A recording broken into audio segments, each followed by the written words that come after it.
Bien, esta charla se llama Elementos para la planificación moderna de áreas protegidas. Y lo que pretende es conversar sobre algunos tópicos, algunos conceptos, algunos marcos teóricos que son importantes para realizar procesos de planificación hoy en día de áreas protegidas. Entonces, vamos a profundizar un poco, meternos en el mundo de la planificación y desentrañar algunos de sus misterios y de las cosas positivas y interesantes que tiene el tema de la planificación. Bien. Primero, quisiera comentar hacer algunas reflexiones generales del tema de la planificación, sobre todo alrededor de algunos mitos y algunas cosas que son importantes dejar claras. Primero, es muy cómodo para la gente que no planifica desarrollar acciones porque no importa lo que hagan, bien o mal, no sentirán que han perdido el tiempo porque no tienen un destino a dónde llegar porque no tienen una planificación. Por eso decimos que para el que no sabe a dónde va, cualquier lugar al que llegue es bueno. Y eso le llamamos el estado de confort del no planificador. La fotografía es de los hippies porque, bueno, un poco refleja esa filosofía de vida que para algunos funciona y, digamos, y está bien, pero para la gestión de áreas protegidas no puede ser la tónica. O sea, no puede ser que trabajemos al día a día y no importa a dónde avancemos, pues nos sentiremos cómodos con nosotros mismos, pero realmente no sabemos si estamos logrando o no los objetivos para los cuales fue creada el área protegida. Otro mito de la planificación es que hay gente que piensa que si no tenemos dinero no hay nada que planificar. Y es todo lo contrario. Cuando menos recursos tenemos es cuando más hay que planificar, porque al ser recursos escasos tenemos que buscar la manera más efectiva de usarlos. Cada día de un guardaparque, cuando solamente hay uno, es muy importante para un área, porque ese día tiene que, de alguna manera, usarse muy eficientemente. Si solo tenemos un vehículo, hay que usarlo eficientemente. Si solo tenemos unos pocos fondos, pues hay que usarlos eficientemente. Y usarlos eficientemente significa que hay que tener claro cuáles son las actividades que nos acercarían más a los objetivos para los cuales fue creada el área. Y eso es lo que nos da la planificación. También hay una confusión entre lo que es el documento, o lo que llamamos el plan, y el proceso de planificación. Hacer documentos, o sea, hacer planes, no es lo mismo que planificar. Planificar es un ejercicio mental en donde se analiza un estado de algo, se propone un cambio en ese estado y una estrategia de cómo lograrlo. Y hay un ejercicio de negociación, entonces, de análisis, de toma de decisiones, de concertación. Todo eso ocurre detrás del proceso de planificación. El plan o el documento es el contenedor de aquello que hemos definido, o por lo menos de algunas de las cosas que se han definido a lo largo del proceso de planificación. Es importante porque las instituciones necesitan oficializar un documento y el proceso en sí es algo abstracto, pero el documento no contiene realmente todo lo que ocurre, todo lo valioso, todos los elementos que surgen en el proceso de planificación.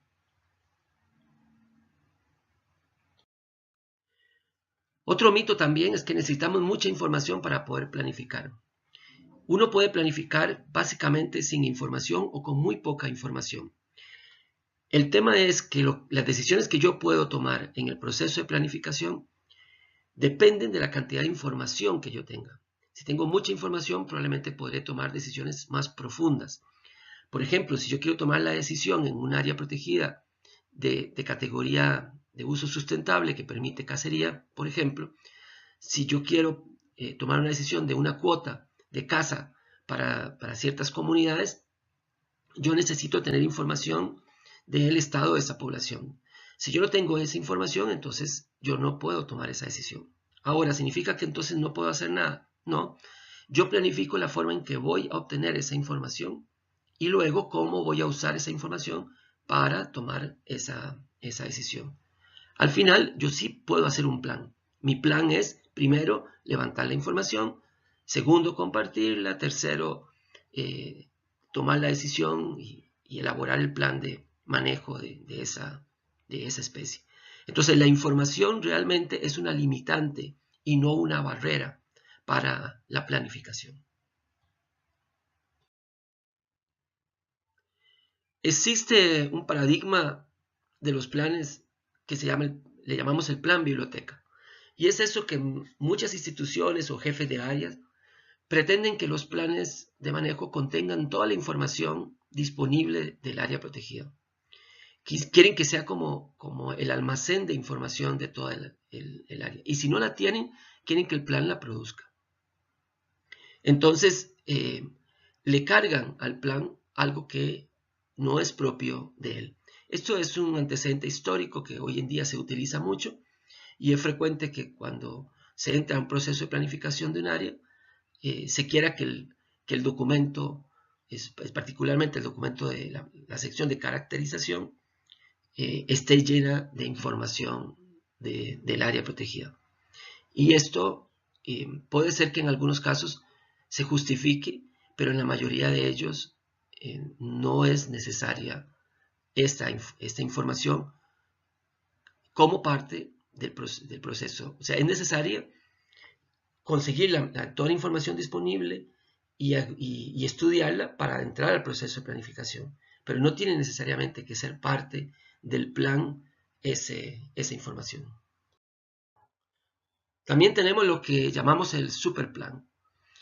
Y esto es que algunas áreas protegidas han tenido gestión durante 30 años y cuando llega, y durante esos 30 años han tenido una serie de problemas, y cuando se llega al proceso de planificación, se quiere que en el ciclo de ejecución de ese plan, o sea, en los próximos 5 años, por ejemplo, se resuelvan todos los problemas que no se han resuelto en 30 años. No se quiere dejar nada por fuera.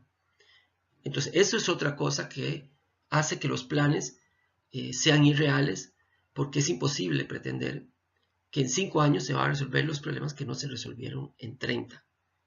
Entonces, hay que ajustar el alcance, las posibilidades reales de los planes y dar algo que es factible de realizar a la unidad de gestión del área protegida.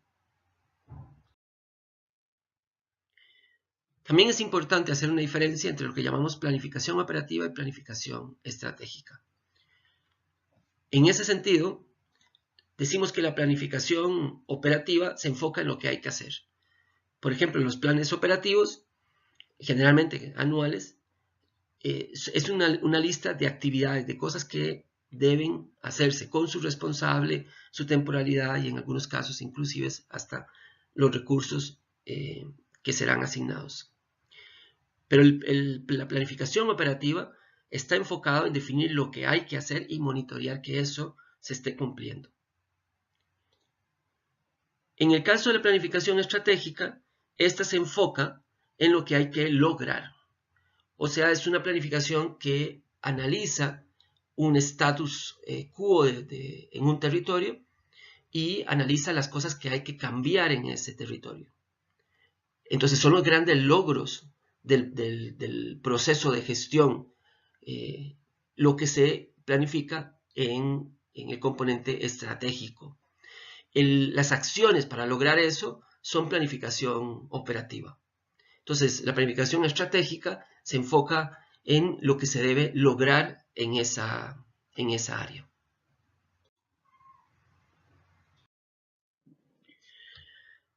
Otro elemento importante es hacer la diferencia entre trabajar mucho y producir mucho, que no es lo mismo. Por ejemplo, nosotros podríamos desarrollar muchas actividades, pasar todo el año muy ocupados, pero si no tenemos un objetivo claro para esas actividades, nuestro trabajo se vuelve aleatorio, desenfocado y realmente guiado por factores externos que no tenemos bajo control. Entonces, al final del año podríamos terminar con muchas actividades, pero sin haber logrado algo en concreto. La planificación estratégica plantea una intención y realmente responde a un criterio táctico y está enfocado en resultados. Entonces, si trabajamos combinando planificación operativa con planificación estratégica, podemos hacer cosas y además tener garantía de que esas cosas van a producir algo, van a lograr algo y nos van a hacer avanzar en el logro de los objetivos para los cuales fue creado el área protegida. Entonces, una planificación estratégica sin planificación operativa no avanza, y una planificación operativa sin planificación estratégica no necesariamente nos lleva a ninguna parte. Esto porque, recordemos, la planificación estratégica prioriza una serie de logros, prioriza una serie de cambios que hay que tener en el territorio para poder avanzar hacia aquel objetivo para el cual fue creado el área. Entonces, una pregunta interesante es: ¿qué entendemos por implementación exitosa de un plan estratégico y de un operativo? En el caso del plan estratégico, el éxito está marcado por el logro de aquellos resultados que nos propusimos, más allá de lo que hayamos hecho o no para alcanzarlos.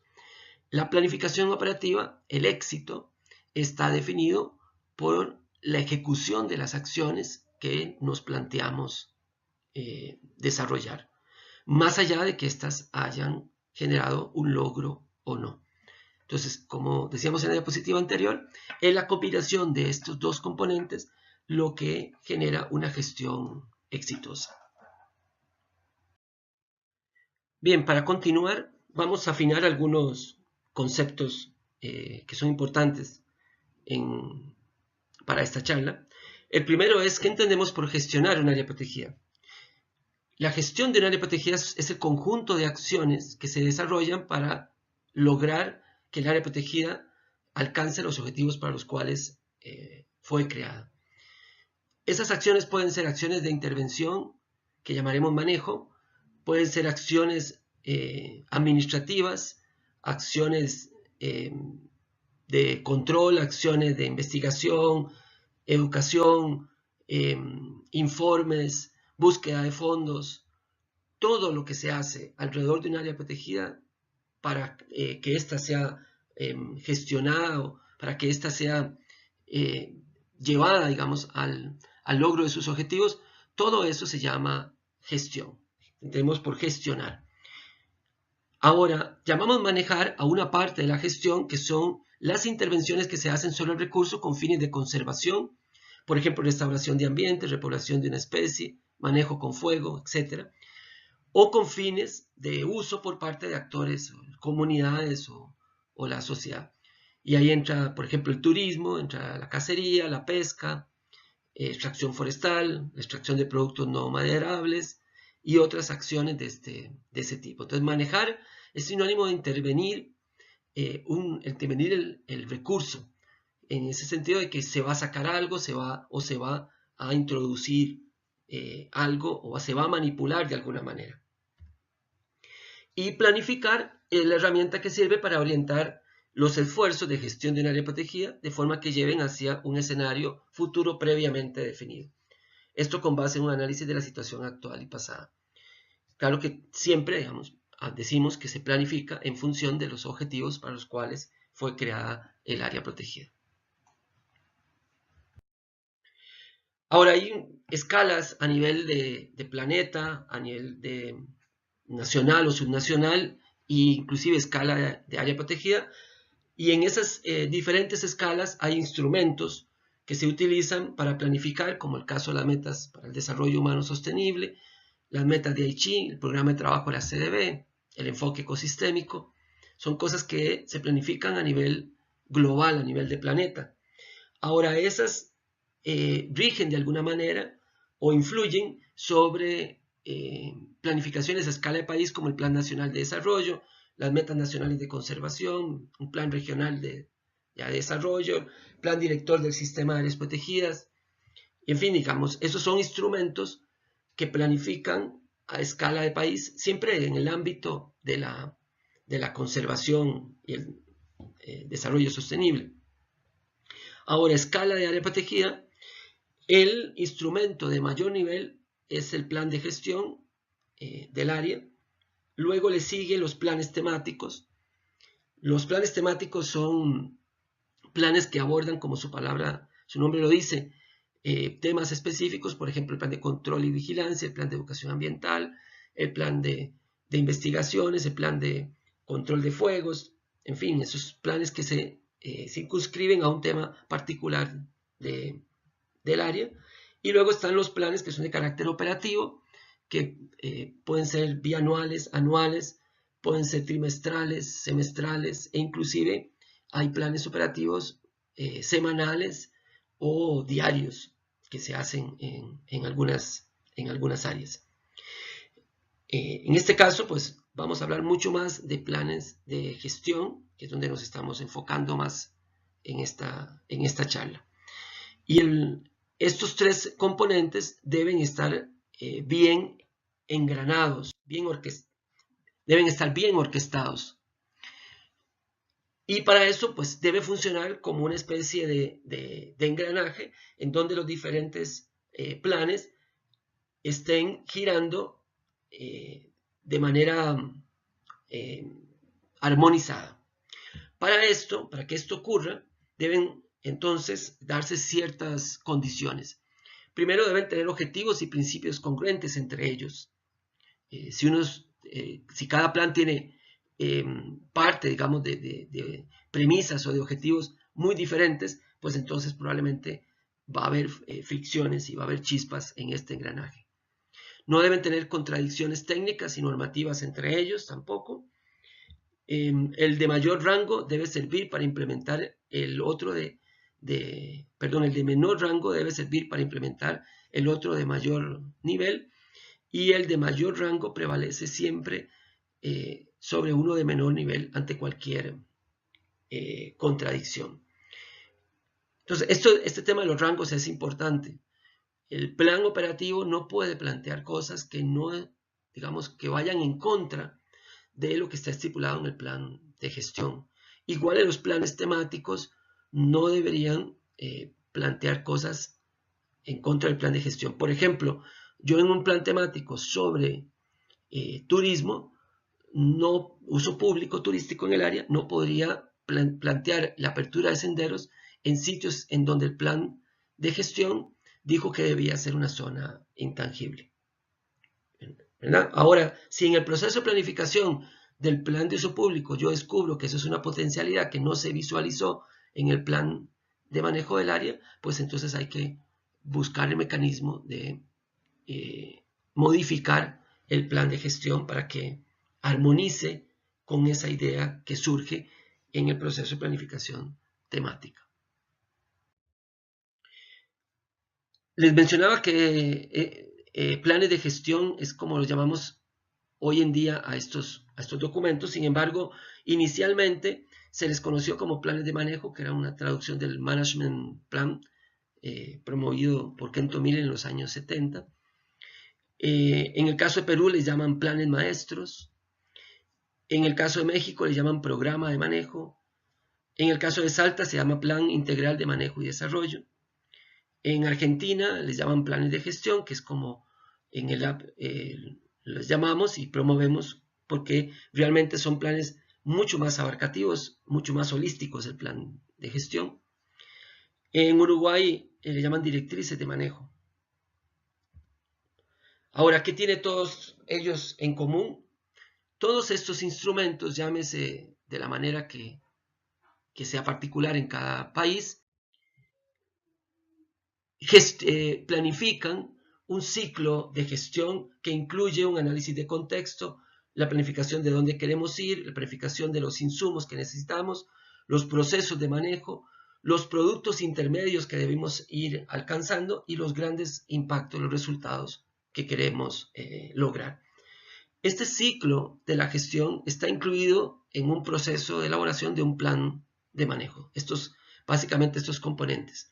Este ciclo de la gestión lo vamos a volver a ver en la última unidad, en la unidad 5, cuando veamos evaluación de la efectividad de la gestión. Ahora, Una cosa también interesante, podemos hacer un análisis de cuándo realmente estamos frente a un plan de manejo y cuándo estamos frente a un plan de gestión. Entonces, en esta gráfica, si este es el nivel de gestión actual que tiene el área protegida, cuando hacemos un rápido análisis de las cosas que debería estar haciendo, probablemente determinamos cuál es el nivel de gestión que debería tener el área para poder ejecutar las acciones de intervención del recurso. Si tuviera que hacer algún tipo de restauración, si quisiéramos que se tuviera algún tipo de aprovechamiento del recurso o la reintroducción de una especie, en fin, digamos, todas las acciones que va a requerir desarrollar más acciones de control y vigilancia. Entonces nosotros necesitamos llevar el nivel de la gestión del nivel actual a ese nivel necesario para implementar. Entonces necesitamos una curva de crecimiento de desarrollo de la gestión. Ahora eso va a tomar un tiempo, que va a ser el tiempo entre T0 y T1. O sea, va a tomar un tiempo conseguir esos recursos, conseguir el financiamiento, conseguir equipo, conseguir el personal, modificar procesos del área, modificar alguna reglamentación, en fin, lo que sea necesario para llevar el nivel de la gestión actual al nivel necesario. Entonces, este tiempo puede estar internalizado o no dentro del plan. Igualmente, puede ser que esté o no diseñada la estrategia dentro del plan de cómo se va a desarrollar el área, cómo se va a conseguir esos recursos. Cuando el plan incorpora ese análisis, incorpora esas estrategias, estamos ante un plan de gestión.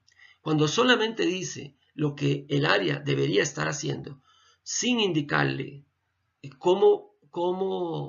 sin hacer un análisis de los recursos que tiene e indicarle cómo puede mejorar su capacidad de gestión para enfrentarse a esos desafíos, estamos entonces en ese caso en un plan de manejo. Es un plan que dice nada más lo que hay que hacer, las intervenciones en el área. Pero cuando el plan establece una ruta y dice, bueno, por lo menos el primer año vamos a buscar recursos, vamos a contratar personal o comprar un equipo, y una vez que tengamos eso en un año, 2 años, iniciaremos ciertas actividades que requieren de esos recursos, como establecer las acciones de monitoreo, las acciones de aprovechamiento de tal especie, en fin. Entonces, esto es importante porque muchos planes no se ejecutan precisamente porque no se establece esa ruta de crecimiento y eso no se da, y entonces el área nunca tiene los recursos que requiere para ejecutar el plan. Vamos a ver una serie de lineamientos para la planificación moderna, el hecho de que la planificación debe ser participativa, debe ser no lineal, flexible y adaptativa, no cíclica, sino helicoidal, y debe tener multiescala temporal y multiescala geográfica. Vamos a explicar un poquito cómo se debe entender cada una de estas cosas o dar algunos elementos de por qué es importante estos principios, estos lineamientos en los procesos de planificación hoy en día. Bien, empezaremos con la parte de participación en los procesos de planificación. Bueno, decimos que el ser humano realmente es el centro de los esfuerzos de la conservación de los recursos naturales. Al final, podemos tener diferentes motivaciones todos de por qué trabajamos en conservación, pero el recurso más importante que conservamos en el planeta es la raza humana. En última instancia, pues, al margen de las motivaciones personales de cada uno, las instituciones y en general los esfuerzos de conservación van en dirección de conservar al ser humano.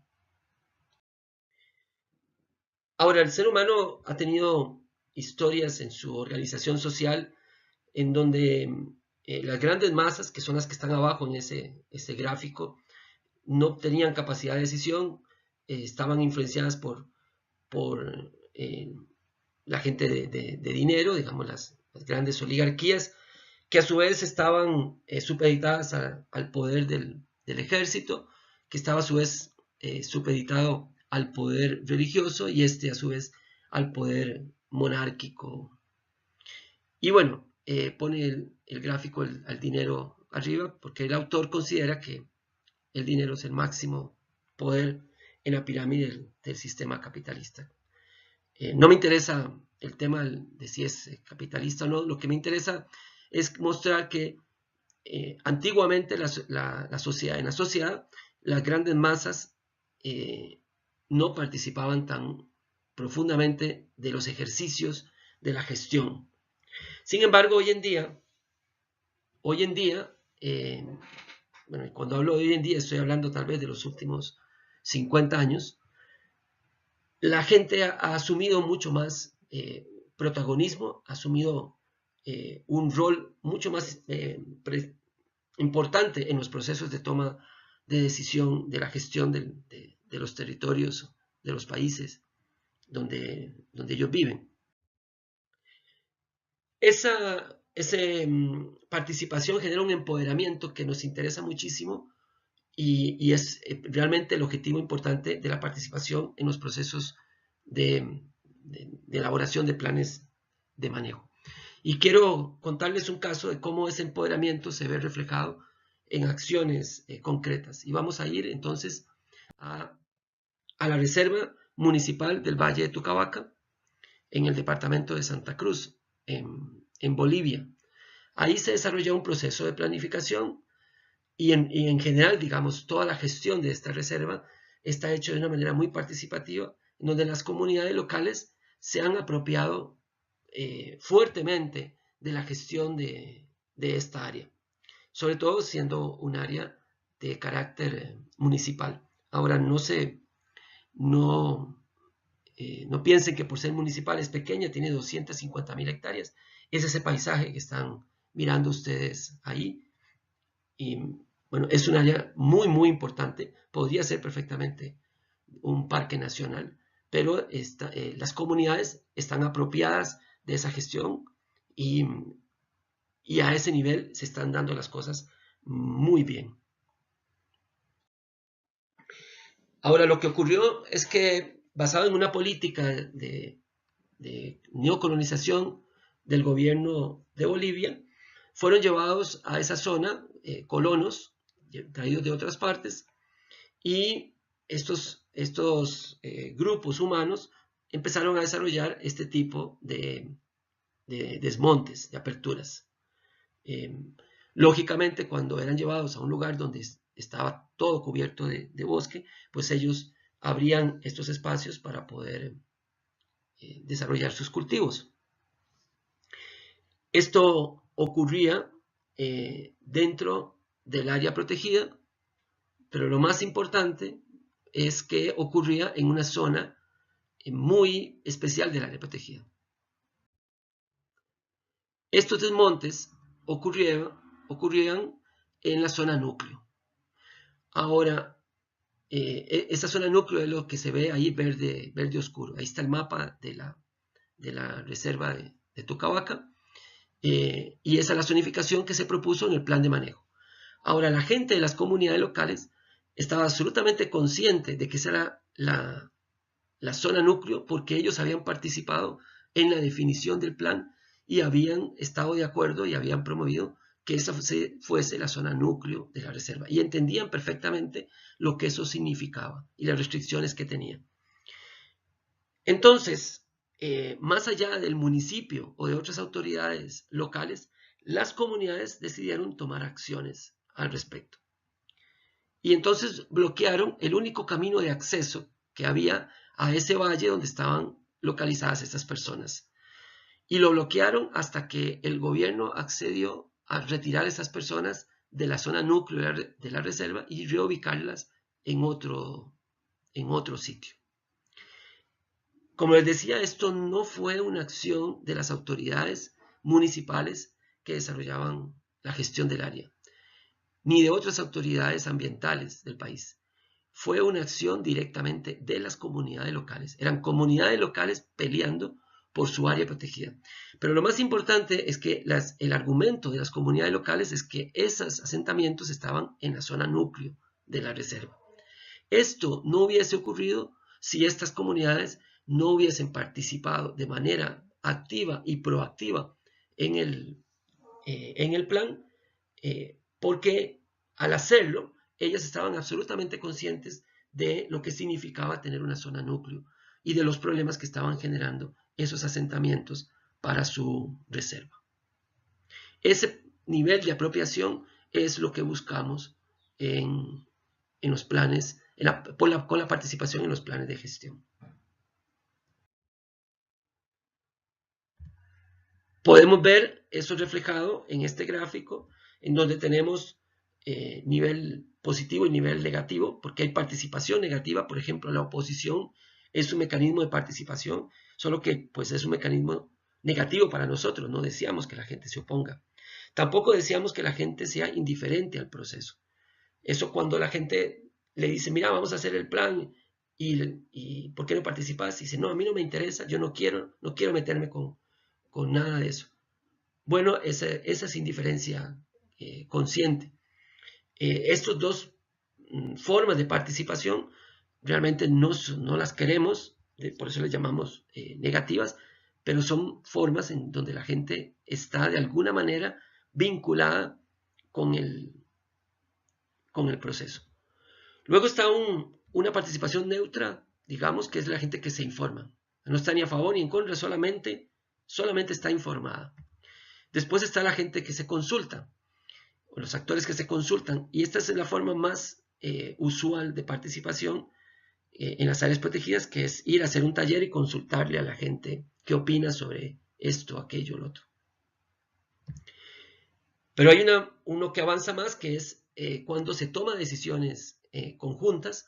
El proceso que yo les mostré en la presentación del enfoque ecosistémico, el proceso de Costa Rica, fue un proceso de toma de decisiones conjuntas, en donde el plan fue elaborado conjuntamente con las comunidades locales. Eso fue también lo que ocurrió en la reserva de Tucabaca, aquí en el caso que les acabo de mostrar.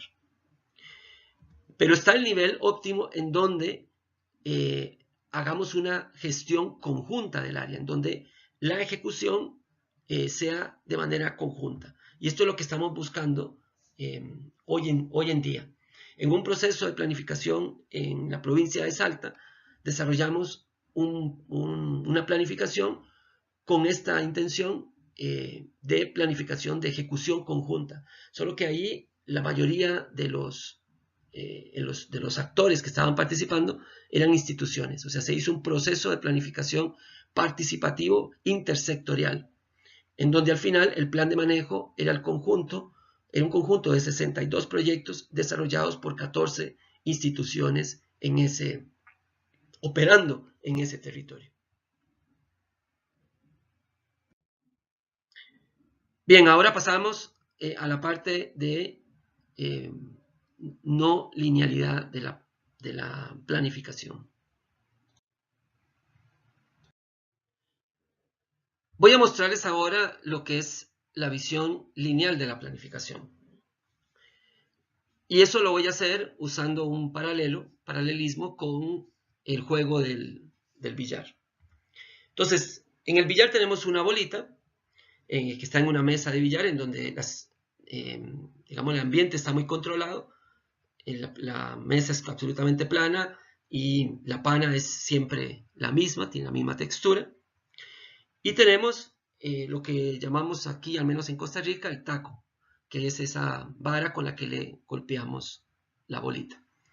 Bien, entonces el jugador de billar golpea la bola con una fuerza, un ángulo y en un punto determinado que hace que la bola llegue a un lugar que él ha predeterminado que debe llegar. Y ese es el arte del buen jugador de billar, saber cómo debe golpear la bolita para hacer que ella llegue a un punto determinado donde él quiere que la bola llegue.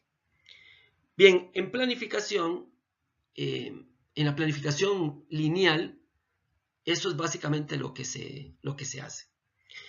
El taco representa las acciones que nosotros prevemos que vamos a desarrollar en un territorio. La bolita azul representa el escenario actual, el lugar donde está hoy en día la situación. Y la roja representa el escenario deseado, hacia donde queremos llegar. Y la trayectoria representa la estrategia que hemos definido, digamos. Este tipo de escenario presume que hay una causa-efecto perfectamente predecible y planificable. En el caso de la mesa de billar, las condiciones están tan controladas que realmente eso es posible. Y por eso es que se puede jugar billar. Porque entonces el jugador de billar puede predecir perfectamente que si golpea con tanta fuerza en tal ángulo y en tal sitio a la bola, esta va a parar en tal lugar. Eso es un efecto, un proceso de causa-efecto perfectamente predecible y planificable. El problema es que en las áreas protegidas no existen esas condiciones. Las áreas protegidas no son una mesa de billar, en donde todo está bajo control y las condiciones están realmente bien estables y uno puede predecir lo que va a ocurrir. La realidad es que los territorios donde están las áreas protegidas son dinámicos, hay muchas variables que intervienen en el territorio y nosotros no somos los únicos que intervenimos en el territorio. Cosa que sí ocurre en la mesa de billar. El único que puede golpear la bolita es el jugador de turno. Nadie más puede golpear la bola en el caso de la mesa de billar. Ahora, volvamos a la mesa de billar, pero esta vez con una visión no lineal de la planificación. O sea, vamos a cambiar un poco las condiciones del juego. Sin embargo, tenemos siempre la situación actual, el taco que representa nuestra intervención, golpeamos, pero resulta que hay un abanico de posibilidades, de trayectorias que puede tomar esa bolita. Puede hacer esto, o puede hacer esto, o podría hacer esto. Nuevamente, el taco representa nuestras acciones previstas, la bolita azul el escenario actual, la roja el escenario deseado, y las líneas representan diferentes rutas que fue tomando el escenario actual hasta llegar al escenario deseado. Ahora, ¿por qué no siguió una línea recta como en la visión lineal en la diapositiva anterior? ¿Por qué no sigue una línea recta? Bueno, vamos a tomar un ejemplo para esto. Pero básicamente el tema es que nosotros no podemos predecir el rumbo que va a tomar la bolita, porque en este caso, en el escenario no lineal, en la mesa de billar hay una serie de factores que están interviniendo la mesa. Y no solamente yo. O sea, no es solamente mi taco el único elemento que influye sobre la mesa. Vamos a verlo con un caso. Supongamos que estamos en esa situación. Yo vengo y golpeo la bolita avanza, pero llega un punto en donde la bolita cambia su rumbo. ¿Qué quiere decir esto en la práctica? O sea, yo vengo, hago una intervención, yo espero que eso, con base en esa intervención, esté ocurriendo algo, y cuando monitoreo me doy cuenta de que no está ocurriendo eso, está ocurriendo otra cosa. Entonces yo tengo que analizar qué fue lo que pasó. Ahí descubro que había otro jugador en la mesa, otro jugador que golpeó la bolita para evitar que ella avanzara en la dirección que yo había previsto. Entonces yo tengo que estar atento a esto, porque entonces en ese caso yo tengo que nuevamente intervenir en el proceso, golpear de nuevo la bolita y reenrumbarla hacia el lugar, hacia el escenario que yo estoy planteando inicialmente. El escenario que yo quería que la bolita, o quiero que la bolita llegue.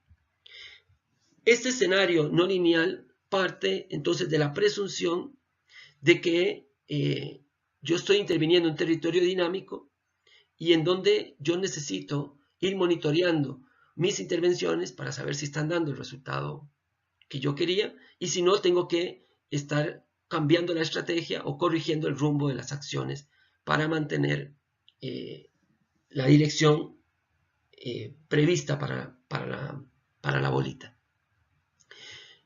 Ustedes dirán, bueno, pero eso no lo entiendo yo en la práctica. Bueno, se los voy a explicar con un ejemplo. Yo tengo un área protegida y hay un problema de cacería. Yo analizo el problema de cacería y descubro que es porque hay 3 o 4 cazadores que cazan para comercializar, porque hay gente que compra, en el pueblo compra carne de cierta especie. Yo descubro que esa especie yo la puedo reproducir en cautiverio.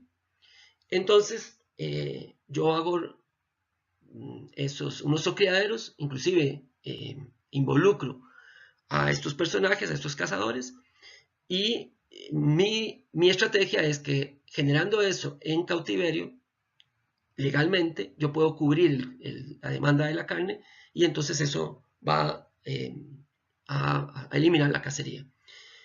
Yo parto de esa causa y efecto predecible. Ahora, si no hubiera nada más en el territorio, si nadie más interviniera en el territorio, probablemente eso ocurriría. Pero, ¿qué pasó? Bueno, resulta que yo regreso y encuentro que hay cazadores, que sigue habiendo cacería, e inclusive se incrementó la cacería. Cuando analizo de nuevo la situación, descubro que unos comerciantes se dieron cuenta de que existía eso y que había un mercado más allá de las comunidades y empezaron a comercializar la carne hacia afuera. Con tanto éxito que ya la carne en nuestros criaderos no daba abasto. Entonces los cazadores decidieron seguir cazando y cazar más para poder ahora solventar un mercado mayor. En el escenario no lineal, yo presumo que nadie más va a intervenir el sistema, lo cual es falso. En el escenario no lineal, yo me doy cuenta de que cuando yo intervengo, otras personas también intervienen, como esos comerciantes. Llegaron y convencieron a los cazadores de que les vendieran carne a ellos. Y ahora entonces se aumentó el comercio. Entonces yo tengo que volver al sistema, al territorio, y volver a intervenir. En ese caso, regulando el comercio hacia afuera o buscando alguna manera de evitar el problema que se está generando para volver a reencauzar el proceso en la dirección que yo quería. Esto lo van a ver en la publicación de John Cole explicado. Él los llama el mundo plus y el mundo dice. Y hace una explicación muy bonita y espero que lo disfruten leyéndolo de John Cole y ampliando un poco más este tema. Flexible y adaptativa, la planificación. Bueno, para poder precisamente hacer esos ajustes que requiere la planificación no lineal, necesitamos que sea flexible y adaptativa. Esto lo podemos ver en este gráfico, en donde tenemos en la horizontal temporalidad y en la vertical nivel de cumplimiento del plan.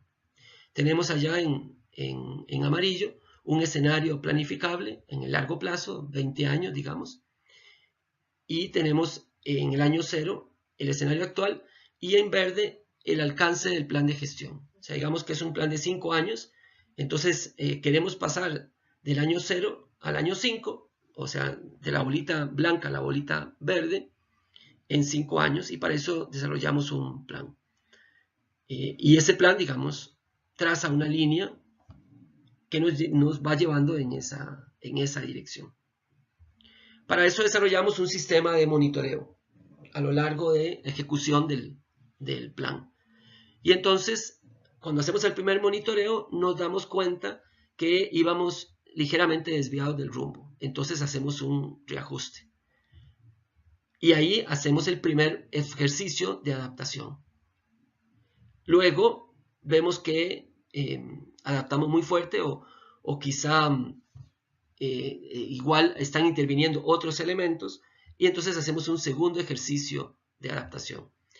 Y luego hay un tercer monitoreo donde hacemos un tercer ejercicio de adaptación que nos lleva con una precisión aceptable a donde queríamos llegar. Esos ejercicios de adaptación requieren entonces que estemos atentos a los cambios en el territorio, a la manera en que el territorio está respondiendo a los estímulos que el plan, los estímulos son las acciones que el plan decidió implementar, ir viendo si la cosa está yendo en el rumbo adecuado. Ahí entonces es muy importante tener muy claro hacia dónde queremos ir, que esto es lo que nos dice la planificación estratégica, lo que queremos lograr. E ir monitoreando que vayamos ejecutando las acciones para avanzar en esa dirección. No cíclica, sino helicoidal. ¿Qué significa esto?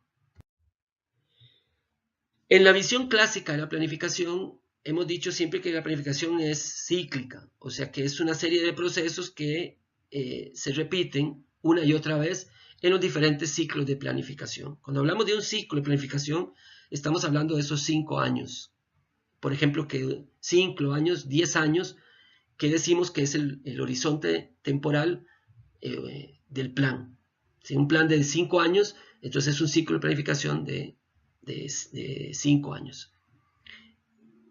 Entonces, lo clásico que decíamos era que nosotros girábamos alrededor de ese ciclo. Ahora, esta visión fue de alguna manera superada, o por lo menos gráficamente establecida de una manera diferente, en lo que llamamos la visión moderna. Y tomamos siempre esa forma circular, pero esta vez le damos forma como de un resorte, como de una elíptica. ¿Y por qué es esa diferencia? La diferencia es que nosotros no deberíamos estar regresando al mismo sitio, como el caso lo veíamos en la visión clásica de la planificación, sino que nosotros en cada ciclo de planificación deberíamos haber avanzado en algo. Entre T1 y T2 debería haber un avance. Entonces, la T representa la apertura de un nuevo ciclo de planificación y el delta, ese triangulito, representa el capital que ha dejado acumulado ese ciclo, o sea, el avance de un ciclo con respecto al otro. Ahora, ustedes dirán que eso es lógico, sí, pero resulta que en muchos de los casos, cuando se va a hacer un siguiente ciclo de planificación y se analiza el plan anterior, se da uno cuenta que el área está básicamente en el mismo sitio. O sea que se pudo haber repetido el plan anterior y hubiera funcionado igual. ¿Qué significa eso? Que estamos en un proceso de planificación circular, no helicoidal. Cuando vemos que después de cada ciclo de planificación hay un avance en la gestión y cambian las cosas, y entonces el nuevo plan ya tiene un valor acumulado que dejó el anterior, pues estamos en un proceso helicoidal de la planificación. Importante entonces que el cambio o ese delta o ese triangulito de cada ciclo no es aleatorio, está diseñado en el plan.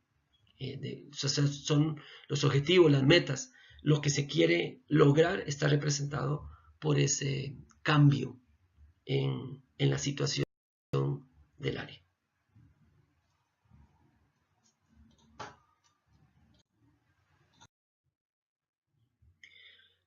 Ahora hablemos del tema multiescala temporal.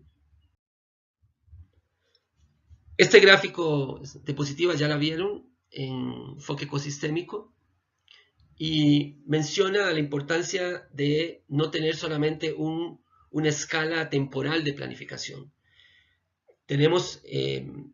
Podemos plantear, digamos, ciertos elementos de planificación a escala de hasta 100 años. Luego podemos venirnos a escalas de 10, 20 años y planear lo que llamamos el escenario planificable, plantearlo de alguna manera. Tenemos escalas de 3 a 10 años, que es el ciclo de planificación, y tenemos inclusive escalas más cortas de 2 años, que podemos llamarlo ciclo operativo. Lo que quiere decir esto es que debemos tener diferentes escalas de análisis y para cada una de esas escalas debemos responder de maneras diferentes en la planificación. O sea, debemos usar herramientas diferentes y debemos definir cosas diferentes. No se define una misión del área protegida para 2 años. No tiene sentido. Tampoco tiene sentido definir las actividades que vamos a realizar de aquí a 100 años. No tiene sentido. Entonces, significa que no se aplican las mismas herramientas, los mismos instrumentos en diferentes niveles, en diferentes temporalidades. Pero sí debemos viajar en todo ese rango de temporalidades. Debemos tener algo que nos marque plazos largos y tenemos que tener otras cosas que nos marquen plazos cortos de lo que tenemos que hacer. Veamos esto más gráficamente en un área protegida. Entonces estamos en el 2017 y nos proponemos lograr objetivos al 2200 o más.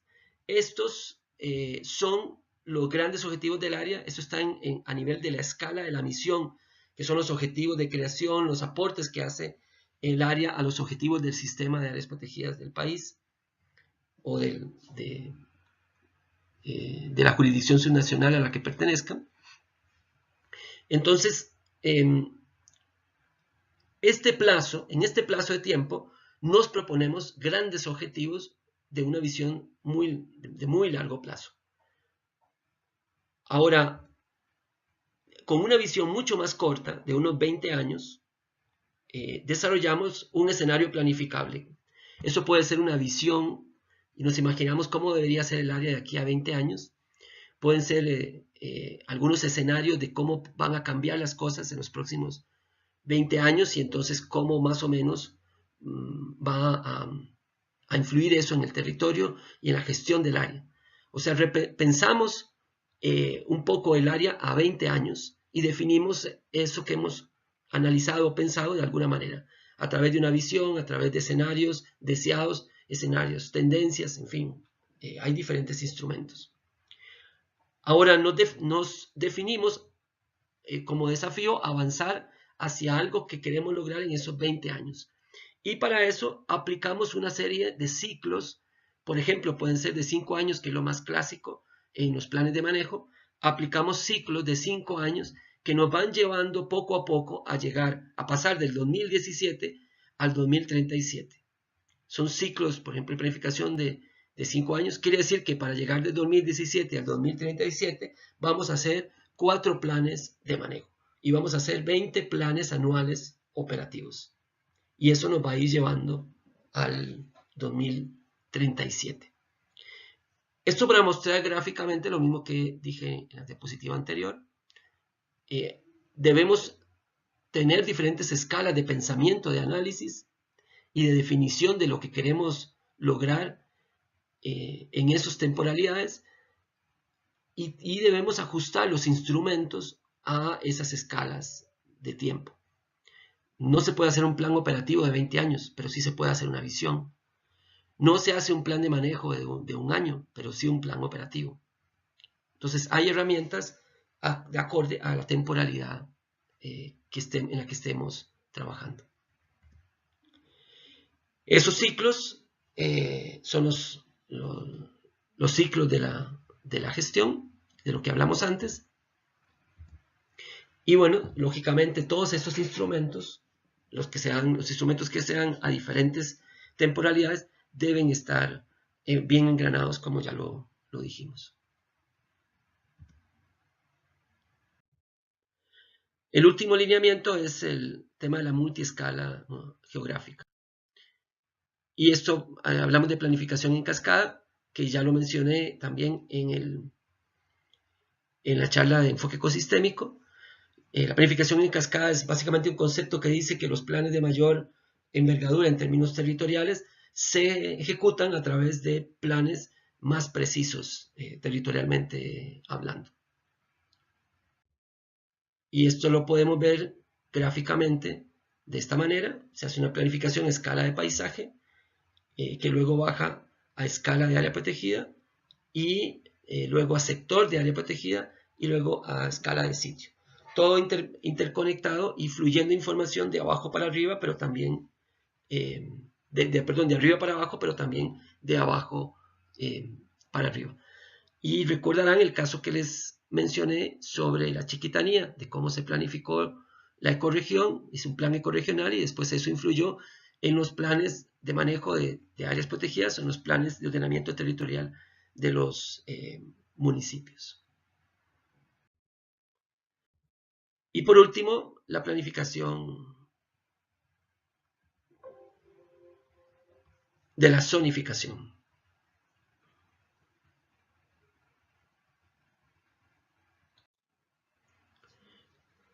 Bien, habiendo dejado los lineamientos, vamos a trabajar algunos elementos técnicos y particularmente vamos a trabajar el tema de la zonificación, mencionar un poquito sobre esto.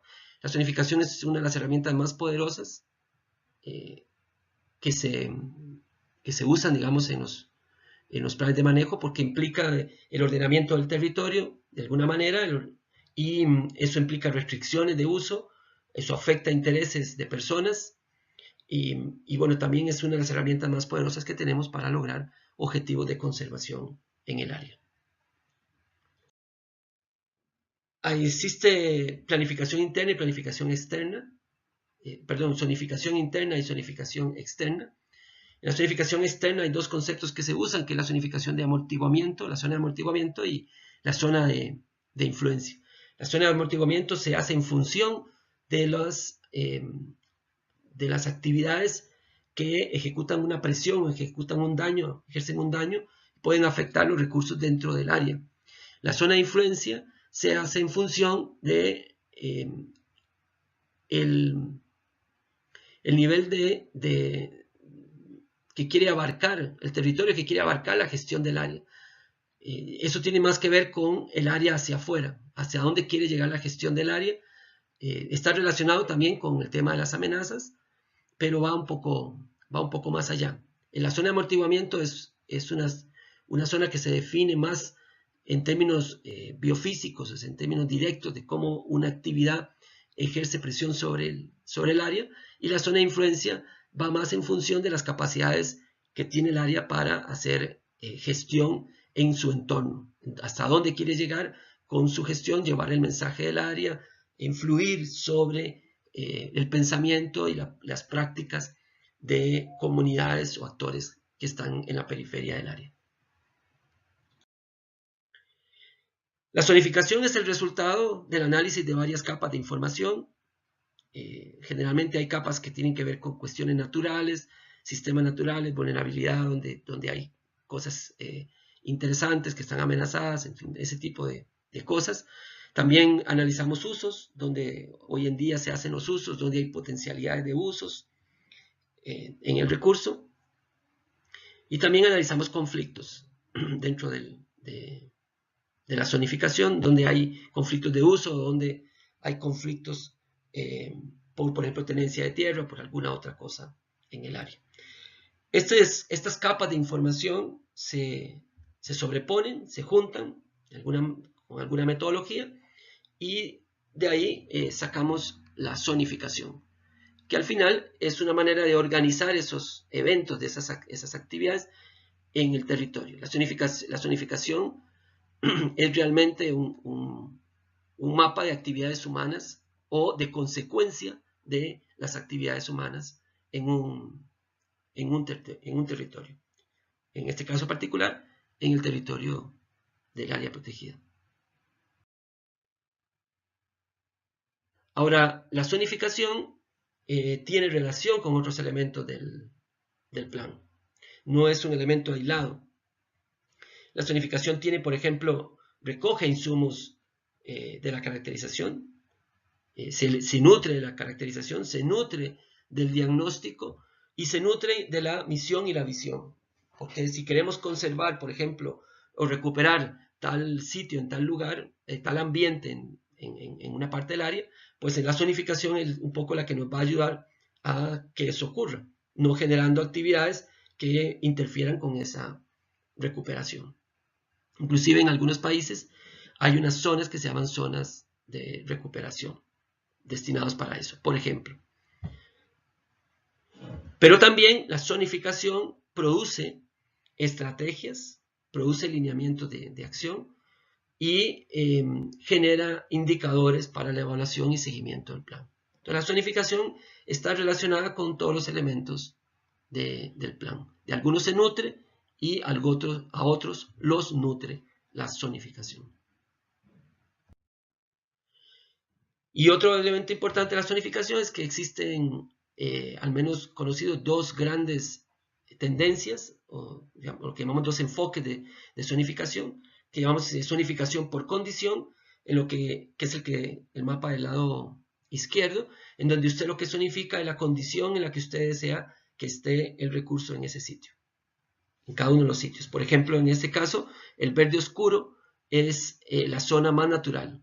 Entonces, la condición se describe en términos de indicadores ecosistémicos de estado de cada sitio. No, la zonificación no se describe en términos de los usos que se dan en ese lugar, sino de la condición del sitio.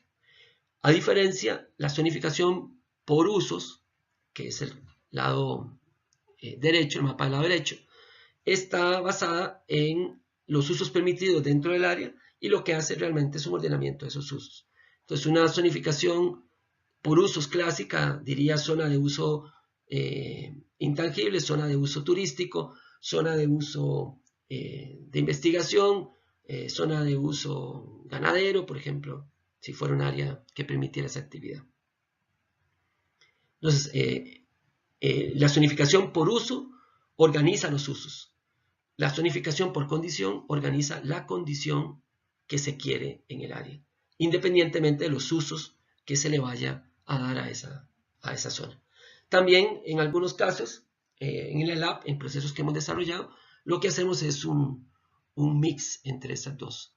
O sea, tienen un poco de uso y un poco de condición. Un instrumento importante que usamos en la planificación es lo que llamamos el DPP, el diseño del proceso de planificación. El DPP es un instrumento que define lineamientos institucionales, define un poco el contexto y particularidades del área protegida, de cómo van a influir eso en el proceso de planificación. Todo esto en función del proceso de planificación. Los recursos limitantes del proceso de planificación, metodologías y herramientas que se van a usar. Esto es importante sobre todo cuando el proceso es participativo y van a haber actores externos que van a estar dentro del proceso, a los cuales pues a la mitad del proceso no se les puede decir que se acabó el dinero o que la metodología no está funcionando, que vamos a hacer un cambio de metodología porque nos equivocamos. En fin, todo eso tal vez porque no hicimos un buen análisis del proceso previo.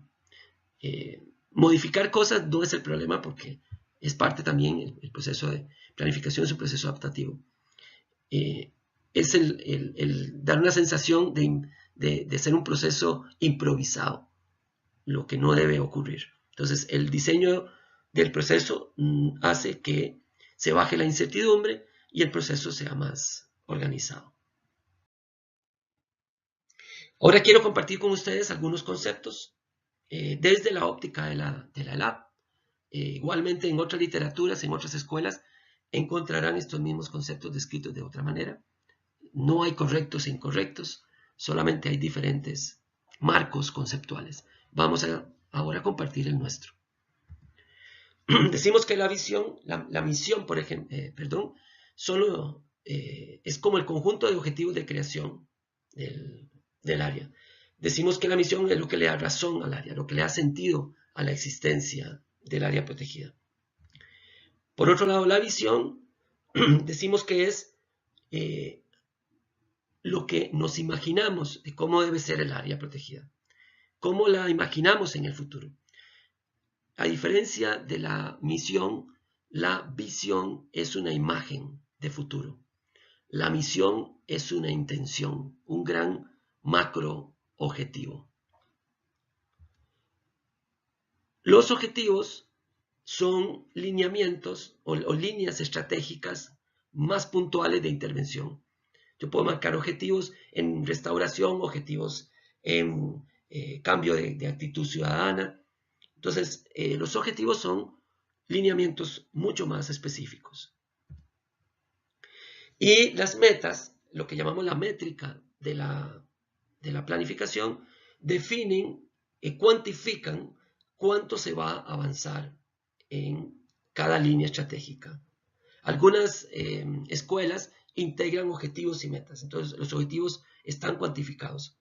En otras escuelas, como la nuestra, separamos y decimos que la métrica debe estar en la meta y el objetivo debe marcar la intención, la línea estratégica de intervención y la intención a lograr en esa línea estratégica. Pero, como decía anteriormente, no hay correctos e incorrectos, hay simplemente formas diferentes de organizar conceptualmente todos estos elementos.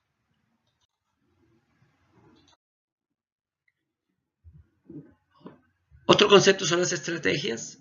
Las estrategias simplemente es la forma en que vamos a lograr los objetivos que nos hemos propuesto, particularmente las metas. Nosotros en la ELAP asociamos muy fuertemente las estrategias con las metas. O sea, cada estrategia se define en función de una meta. Las líneas de acción que aparecen en algunos planes, en otros no, son áreas estratégicas de trabajo, son actividades relacionadas con un tema mucho más específico. O sea, son líneas mucho más específicas que se derivan de las estrategias.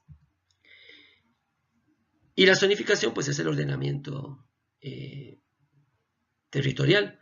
Bueno, falta decir que dentro de las líneas de acción están las líneas de acción pueden ser programas, por ejemplo, y dentro de las líneas de acción están las actividades o las acciones, que también hablamos de acciones o actividades, que lo entendemos de manera como sinónimos, como un grupo de tareas, y las tareas son ya, digamos, el nivel más básico de planificación. Una tarea puede ser ir a traer, ir a hablar con fulanito de tal, ir a dejarle tal cosa o hacer tal convocatoria. Esas son tareas. Grupos de tareas definen una acción. Por ejemplo, una acción puede ser dar un taller de educación ambiental. Y esa es la actividad o la acción.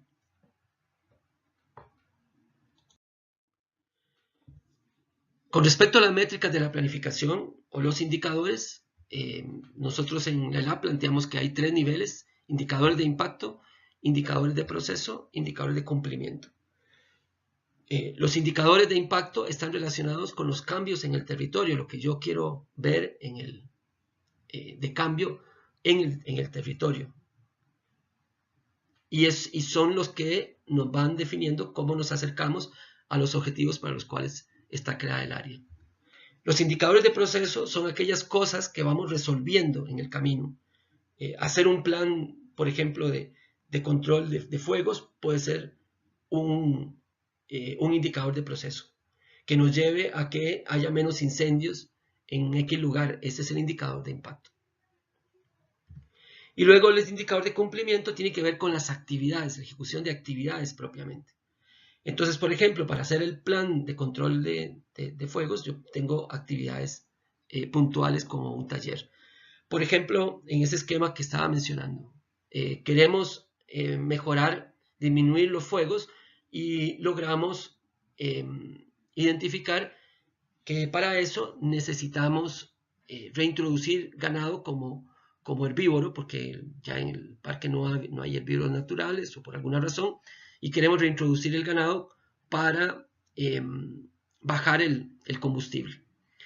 Entonces, nuestro indicador de impacto sería la recuperación de ambientes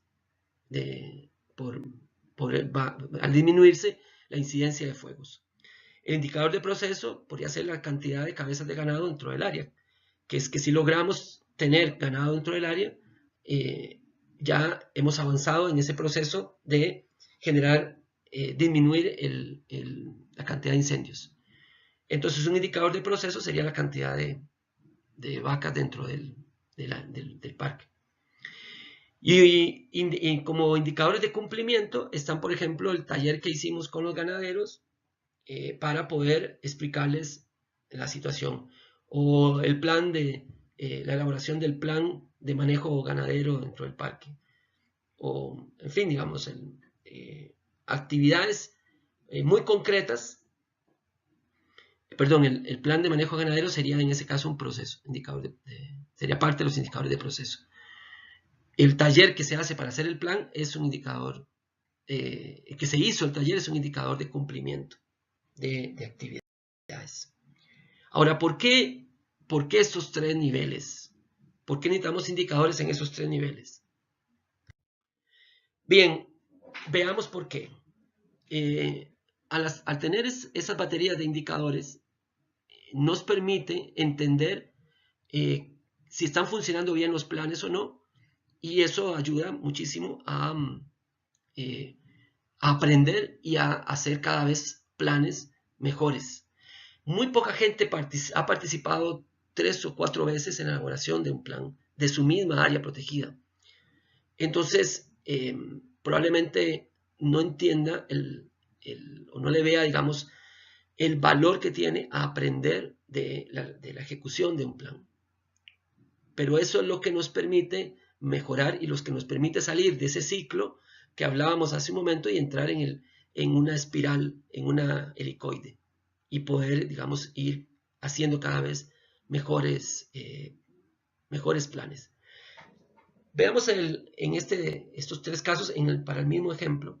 Supongamos que no se logró el impacto, o sea, sigue habiendo incendios, pero se metió el ganado y se hicieron todas las actividades con los ganaderos y todo esto que dijimos. Entonces, ¿qué puede haber pasado? Probablemente la estrategia del ganado no era la mejor estrategia para reducir los incendios. Entonces tuvimos un problema de estrategias. Eso lo descubrimos viendo el juego de los tres indicadores. En el segundo caso, resulta que no logramos bajar la incidencia de incendios, no logramos meter al ganado, pero ejecutamos todas las actividades, hicimos los talleres con la gente. ¿Qué fue lo que pasó? Una mala ejecución, probablemente los talleres no se convocaron de la manera adecuada, no vino la gente adecuada, no se manejaron de la manera adecuada, entonces la gente no salió convencida, en fin. Entonces fue un problema de ejecución lo que tuvimos. Ahora, en el tercer caso, resulta que se logró el impacto, o sea, se bajó los fuegos. Logramos meter el ganado también, pero nosotros no ejecutamos los talleres, no desarrollamos actividades. ¿Qué fue lo que ocurrió? Muy probablemente tuvimos apoyo, intervención externa, alguien nos ayudó, alguien fue y convenció a los ganaderos, los organizó y metió el ganado. Entonces, bueno, fue un problema ahí o tal vez no fue un problema, tal vez fue una coordinación que se hizo.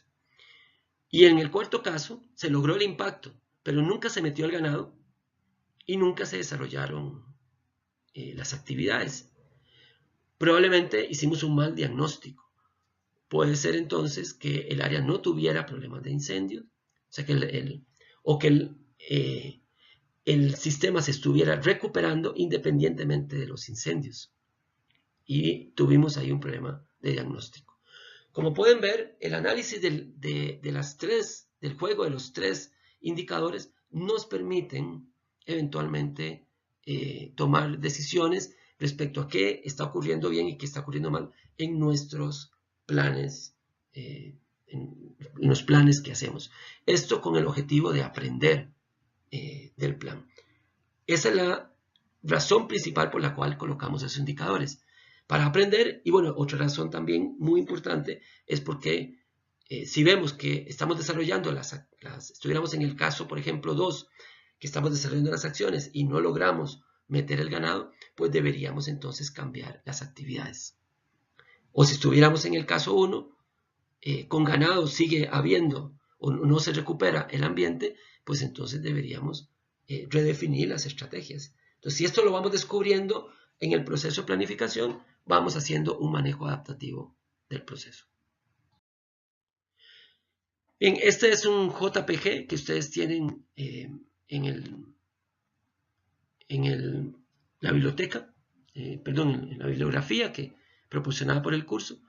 Simplemente muestra las fases de planificación, desde la preparación, la fase descriptiva o lo que llamamos caracterización también, la fase de diagnóstico, la fase propositiva en donde colocamos todo lo que queremos hacer, lo que queremos lograr, lo que queremos hacer, la zonificación, la fase de oficialización, que es un poco la venta del plan a los actores que se requiera, digamos, que lo oficialicen, y luego la fase de ejecución del plan, que incluye la parte de adaptación. Bueno, esto es un esquema, hay varios esquemas como estos, hay unos que en la fase propositiva está dividida en 3, y entonces es un esquema mucho más complejo, pero también mucho más completo. Eso lo quiero mostrárselo y les pediría que por favor lo revisen, lo estudien un poquito. También quiero que estudien este diagrama. Este diagrama muestra cómo las diferentes cosas que se van resolviendo, me refiero a lo que está en los cuadritos. Por ejemplo, aquí dice análisis de presiones. Bueno, en algún momento el plan tiene que hacer un análisis de presiones. Entonces, cada cuadrito es como cosas que se van resolviendo, se van produciendo a lo largo del plan. Entonces, lo que muestra esto es cómo esas cosas están ligadas. Las flechas muestran los links y muestra también cómo cada cosa que se va produciendo en una etapa del proceso se utiliza o es base para las siguientes etapas, para cosas que se van usando en las siguientes etapas. Significa que el proceso de planificación es un proceso lógico, es un proceso sistémico. Mucha gente cree que puede hacer el diagnóstico, guardarlo y después hacer los objetivos y olvidarse de lo que produjo en el diagnóstico. Y va haciendo las cosas como de manera separadas, sin que haya una lógica. Yo les pido que por favor estudien esto y si tienen dudas lo comentemos en el foro respecto a este flujograma de la lógica de un proceso de planificación. Lo que está en los cuadritos puede variar entre un proceso y otro. En última instancia, lo que yo quiero reflejar con este en particular es que hay una lógica de por qué, de para qué se hace cada cosa en el proceso de planificación. Y hay que preguntarse con qué insumos, hay que mirar para atrás en el proceso, qué voy a utilizar de lo que yo ya resolví en el proceso para hacerlo y para qué es, cómo va a ser esto usado más adelante en el proceso.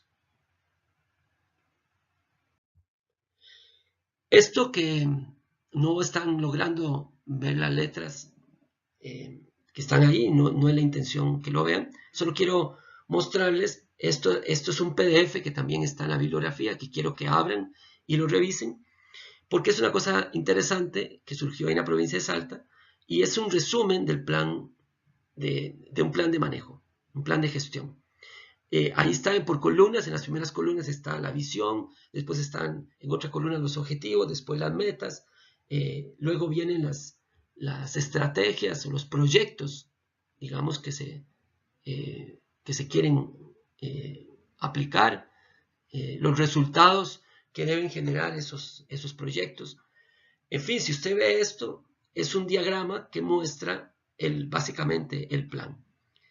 Y esto es un banner grande que tiene como 1 metro de alto, como por 2 de ancho. Y son dos, es este más este otro que muestra la zonificación.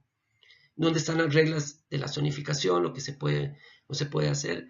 Está la zonificación por condición y cómo se transformó en la zonificación operativa del área.